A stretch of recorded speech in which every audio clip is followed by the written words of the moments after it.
मैं समझता हूँ कि पाकिस्तान जो है इस वक्त अनफॉर्चुनेटली हमारी वज़ारत ख़ारिजा की नाकामी की बदौलत जो है वो एक तन्हाई के शिकार हो रहा है। वज़ीर आज़म पाकिस्तान इमरान खान का अक़वाम मुत्तहिदा की जनरल असम्बली से वर्चुअल खिताब आपने सुना होगा।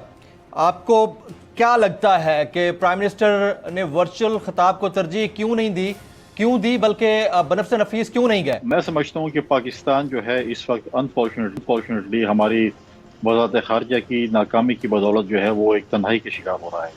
आप देखें कि अब थोड़े दिन पहले जिस तरीके से हमारे साथ न्यूजीलैंड की क्रिकेट टीम ने किया और उसके बाद इंग्लैंड की क्रिकेट टीम ने किया, तो हमें तो ये ख्वाब दिखाया गया था कि लोग बाहर से आके जो है वो नौकरियां यहाँ पर उनको मिलेगी, जॉब्स मिलेगी जब पीटीआई की हुकूमत आएगी। अब तो ये सूरत हाल रह गई है कि बाहर से लोग क्रिकेट खेलने भी यहाँ पर नहीं आना चाहते, और अगर वो वहाँ पर जाते, मैं समझता हूँ तो वहाँ पर जाके मुख्तलिफ ममालिक के वहाँ पे सरबराहान से बाकी के साथ साइड लाइन मीटिंग्स भी कर सकते थे, अपना केस प्रेजेंट कर सकते थे। बट क्योंकि हमारी फॉरेन पॉलिसी इतनी नाकामी की तरफ जा रही है कि आज मैं समझता हूँ कि उनकी कोई मीटिंग्स अरेंज नहीं हो सकी, वो किसी के साथ मीटिंग नहीं कर सके, तो इसलिए जो है वो उन्होंने जाना जो है उसको जाने को तरजीह नहीं दी कि हम साइड लाइन मीटिंग्स नहीं हो सकती, तो इसलिए शायद वो नहीं गए और उन्हें वर्चुअल जो है खिताब किया। तो यही मैं समझता हूँ कि इसकी सबसे बड़ी जो है वो वजूहत हैं कि जो अपने हमारे जो वज़ारत ख़ारिजा की जो टीम है, जो वज़ीर ख़ारिजा हैं, वो उनकी कोई मीटिंग्स अरेंज नहीं कर सके। और आप मुझे बताएं, इस वक्त पाकिस्तान के वज़ीर आज़म का जाना बहुत इंपॉर्टेंट था। इसलिए इंपॉर्टेंट था कि आज हमारे पड़ोस अफगानिस्तान में जो सूरत हाल चल रही है, आज तक आप मुझे बताएं किसने हमें ऑन बोर्ड लिया?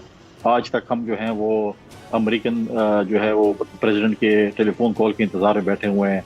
बैठ के जो है हमारा इंतज़ार की जो है वो घड़ियाँ जो है वो कभी भी ख़त्म न होने वाली जो है वो बातें चल रही हैं, तो आज तक उन्होंने नहीं किया। आज मुझे बताएं कि लोग भी देख रहे हैं कि हम कितने सीरियस हैं। क्या आज अफगानिस्तान के इशू पे आज तक पार्लियामेंट के सेशन हुए? दुनिया की पार्लियामेंट ने इसके ऊपर डिबेट कर ली, सेशंस बुला लिए, लेकिन एक अगर पार्लियामेंट का सेशन नहीं हुआ तो वो पाकिस्तान में नहीं हुआ। पाकिस्तान की हुकूमत, हमें पीटीआई के हमारे दोस्त कहते हैं कि हमारी हुकूमत का मसला है, इस पे हम कौम को ऑन बोर्ड नहीं लेना चाहते या हम पार्लियामेंट को ऑन बोर्ड नहीं लेना चाहते। कुंडी साहब, जब फ्रांस की एक आखिरी लाइन, जी जब फ्रांस के सफीर की बात आती थी बेदखली की, तो उस वक्त पार्लियामेंट को भेज दिया गया जो काम नहीं करने वाला था। और जो अभी करने वाला है, जो कि आपने इसको ऑन बोर्ड लेना है, आपने दुनिया को मतलब एक मैसेज देना है अफगानिस्तान के इशू पे, आपने पार्लियामेंट को ऑन बोर्ड नहीं लिया। आपने जो है जो न्यूजीलैंड की टीम या इंग्लैंड की टीम को भी आपने जो है कौम को एतमाद में नहीं लिया, पार्लियामेंट को ऑन बोर्ड नहीं लिया। हक तो यह था कि पार्लियामेंट से एक जॉइंट रेजोल्यूशन जाती दुनिया को कि पूरी कौम हमारी यकजा है इस क्रिकेट डिप्लोमेसी में, वो उसमें भी वो नाकामी का शिकार होती है। तो कुंडी साहब, एक बात बारहा हुकूमती हलकों से कही जा रही है कि ये एब्सोल्युटली नॉट का शाखसाना है, क्रिकेट टीम्स का इस तरह से करना ये उसी का रिजल्ट है या आफ्टर शॉक हो सकता है। तो एब्सोल्युटली नॉट के मामले के ऊपर भी क्या अपोजिशन बशमूल आप लोगों के ऑन बोर्ड नहीं थे? आप लोगों से आपको एतमाद में नहीं लिया गया इस पॉलिसी के ऊपर? बिल्कुल ऑन बोर्ड है, लेकिन दूसरी बात यह है कि पहले मुझे आप ये बताएं एब्सोल्यूट नॉट क्यों किया? क्या उन्होंने आपसे अड्डे मांगे? नहीं। क्या वो यहाँ पर आ रहे थे या जा रहे थे? आने वाले अड्डे मांगते हैं, जाने वाले अड्डे नहीं मांगते हैं। तो जब वो जा रहे थे तो अड्डे क्या पर रहे थे? और जब उनको जो काम था, जब उन्होंने अपनी लोगों को निकालना था, उन्होंने ट्रांजिट करवाना था, तो आपने पूरे इस्लामाबाद के होटल उनके लिए बुक नहीं किए थे? किसने बुक किए थे? आप लोगों ने सारे होटल खाली करवाए थे। और वो पाकिस्तान के जिस शहर में भी जा रहे थे आप उनको फैसिलिटेट कर रहे थे। क्यों कर? अगर आपने एब्सोल्यूट नोट किया तो वो चले जाते ना। इंडिया में ट्रांजिट क्यों नहीं कर रहे थे? दूसरे ममालिक में ट्रांजिट क्यों नहीं कर रहे थे? तो जब उनको जो जिस चीज की जरूरत थी ट्रांजिट की, तो आपने तो उनको आप उनके सहूलतकार बने। लेकिन जहां तक एब्सोल्यूट नोट की बात है, पहली बात तो है कि उन्होंने सवाल ही नहीं आपको किया कि आप हमें अड्डे थे। दूसरी बात है वो जा रहे थे, आ नहीं रहे। वो तो जा रहे, जब जा रहे तो वो अड्डे क्या करेंगे यहाँ पर इस्तेमाल? कुंडी साहब, इसमें देखें उनकी तरफ से तो यही कहा जा रहा है कि हमने नहीं मांगे अड्डे, लेकिन आपको तो अपनी रियासत और हुकूमत के स्टेटमेंट को मानना होगा जो कह रही है कि हमसे मांगे गए थे, तो हम तो उसको एंडोर्स करेंगे ना। देखें, ये हुकूमत के वज़रा इतने फेक न्यूज़ चला रहे हैं कि उनकी कौन सी बात को हम तस्लीम करें? अच्छा, मतलब है कि आप दुनिया जान की फेक न्यूज़ पे आपका इन्हिसार है। आप मुझे बताएं, आपने और मैंने पढ़ा था, सुना था, दुनिया ने देखा था कि इसी हुकूमत के एक वफाकी वजीर दाखिला ने स्टेटमेंट दी कि टीएलपी जो है टोटली बैन हो गई है। सुना था आपने? जी बिल्कुल। अभी जो है आप मुझे बताएं, क्या उन्होंने जो है वो कंटोनमेंट का इलेक्शन में हिस्सा नहीं लिया? बिल्कुल लिया, बरमला लिया। नहीं वो लेकिन इलेक्शन कमीशन से कलअदम नहीं करार दी गई, विफाकी काबीना ने कलअदम करार दिया। इलेक्शन कमीशन में तो अभी उनका मामला चल रहा है।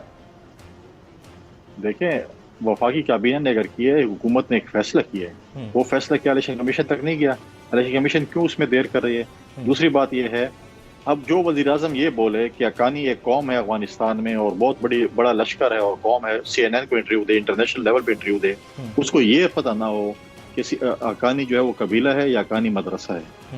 तो आप मुझे बताएं कि हमारी दुनिया जान के हमारे जो मीडिया के लोग हैं हमारा मजाक उड़ा रहे हैं। उस CNN की आपने जिन्होंने इसको इंटरव्यू किया इमरान खान साहब को, जिस न्यूज़ कास्ट से जो भी उनके इदारे की खातून थी, आपने उसके बाद उसका बयान सुना? उन्होंने इमरान खान के मुतालिक क्या बयान दिया था कि पाकिस्तान के वज़ीर आज़म साहब की क्या हैसियत है? तो आप मुझे बताएं कि अब किन किन चीज़ों के मतलब है कि इनकी बातों पे कौन कौन सी चीज़ों पे हम इनके एतमाद करेंगे? आप बोलेंगे सच बोल रहे हैं। क्रिकेट सेटबैक पाकिस्तान को फेस करना पड़ा दो बड़ी टीमों की जानिब से। आपको लगता है कि क्या वाकयातन ये एब्सोल्युटली नॉट का शाखसाना है? और अगर ऐसा है तो फिर आने वाले दिनों में हमें कितने बड़े रद्द अमल का सामना करना पड़ सकता है? पाकिस्तान के खिलाफ जो जहरीला प्रोपेगेंडा जो भारत की तरफ से किया जा रहा है, उसके नतीजे में हो सकता है कि उनको पॉइजन किया गया हो, उनको डराया गया हो और खौफ की जो फजा जो है वो उसके हवाले से उन टीमों से कहा गया हो कि अगर आप पाकिस्तान जाएंगे, और हमारे पास इस किस्म के सबूत भी हैं जो कि हमारे वज़ीर इत्तलात ने और बाकी लोगों ने भी मीडिया के सामने रखे, जिसके हवाले से धमकियां दी गई, टेलीफोन कॉल्स करवाएंगी और वो उन्होंने पूरे का पूरा वो जो महफूज लेआउट की है। तो इस हवाले से मेरे ख्याल के अंदर एक ऐसा माहौल पैदा किया जाए जिसके अंदर वो प्लेयर जो है वो आसानी के साथ, और फिर 5I का भी एक जो रोल है इसके अंदर, हाँ जी, तो उसके वजह से फजा पैदा की गई जिसके अंदर खिलाड़ी जो है वो अपनी दिलजमी के साथ पाकिस्तान का अगर क्रिकेट खेलना भी चाहते तो खेल लें। एक शख्स लंदन में बैठा है और पाकिस्तान में उसको वैक्सीन लग जाती है, पहली डोज उसको लग जाती है उसके शनाख्ती कार्ड के ऊपर। मैं मियां नवाज शरीफ साहब की एग्जाम्पल दे रहा हूँ। अब ये भी डर है कि वो दूसरी डोज न लगवा लें आने वाले चंद दिनों के अंदर। तो ये सिस्टम की बोसीदगी कितनी इंपॉर्टेंट है और कितना बड़ा क्वेश्चन मार्क है हमारे वैक्सीनेशन के निज़ाम समेत नादरा के निज़ाम के ऊपर? देखें, ये तो एक बहुत बड़ा मजाक हुआ है पिछले दिनों जब मियां नवाज शरीफ साहब की वैक्सीनेशन का आया।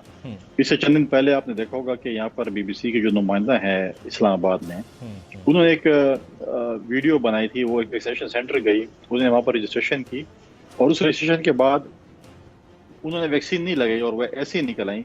और कुछ अर्स टाइम के बाद उनको मैसेज आ गया कि आपकी वैक्सीनेशन जो है वो फर्स्ट डोज का है या सेकेंड डोज का वो आपको हो चुकी है।